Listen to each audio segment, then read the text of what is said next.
Her seat was blocked, her space invaded, and a stranger's bare foot tapped against her armrest.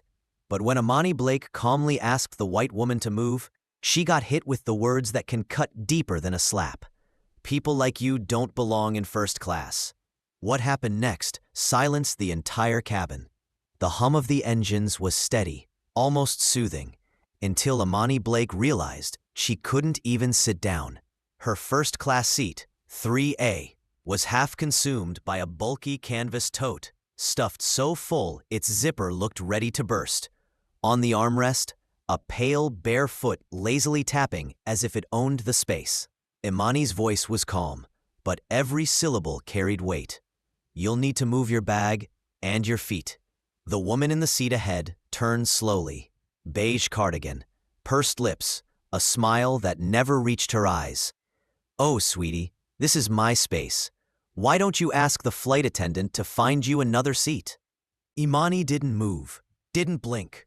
Her dark curls were tied back neatly, her glasses reflecting the soft cabin lights. The bag dug into her thigh, but she didn't flinch. Around them, a few passengers looked up, then quickly looked away. I'm asking you once, Imani said evenly. The woman leaned back just far enough to let her perfume drift into Imani's face. Her voice dropped low enough for nearby rows to hear.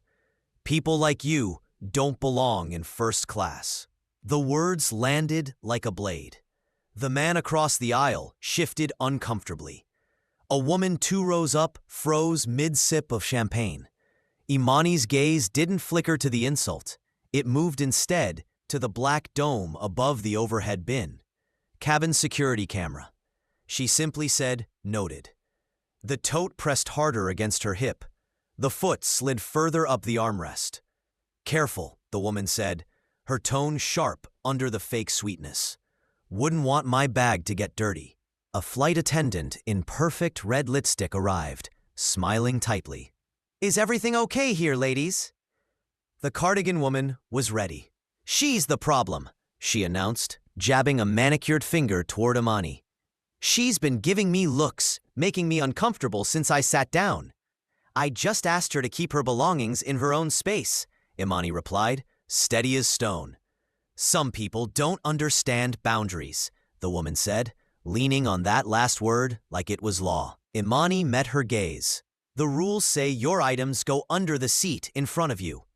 The woman's smile faltered for a heartbeat, then snapped back.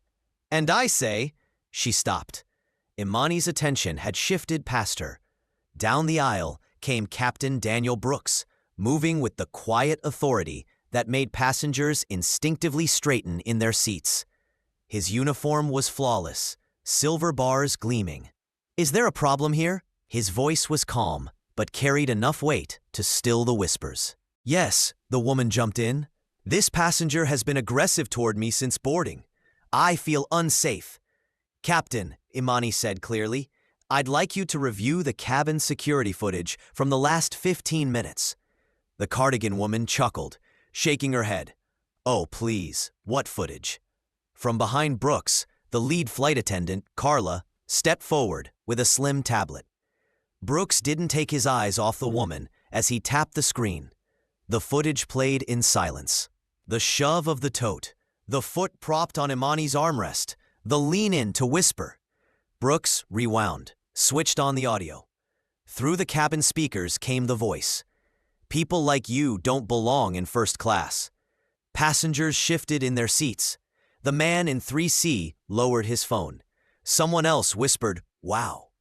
Brooks closed the tablet with deliberate calm.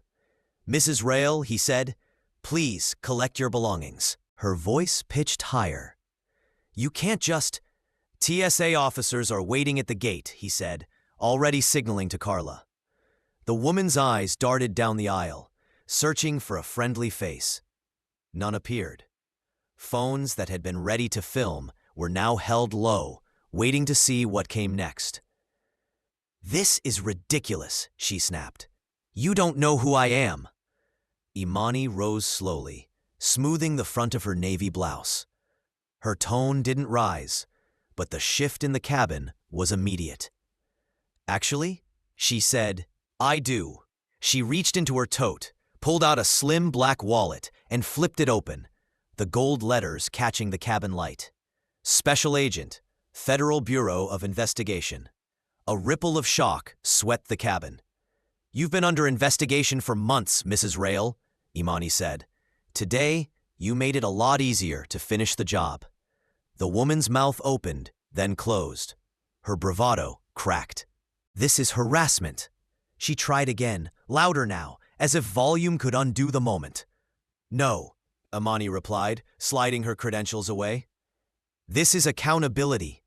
The aisle stretched ahead like a runway to judgment as Patricia Rail was guided forward, clutching her tote like a lifeline. At the open door, sunlight poured in from the jet bridge. 2 TSA officers stood waiting, calm but immovable. She paused at the threshold, turning as if expecting someone to defend her. The cabin stayed silent. Brooks handed over a smaller bag she'd left behind. "You'll need this," he said simply. The officers stepped forward.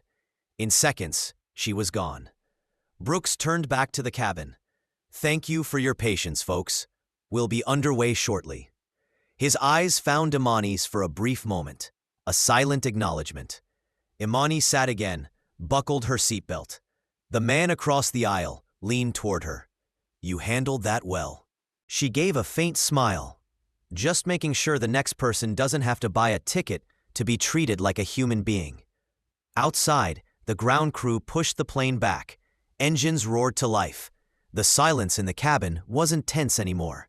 It was the kind that listens. If this takedown gave you chills, smash like, hit subscribe, and share this story so the world hears it. Drop a comment telling me where you're watching from. Let's see how far this message of justice can travel.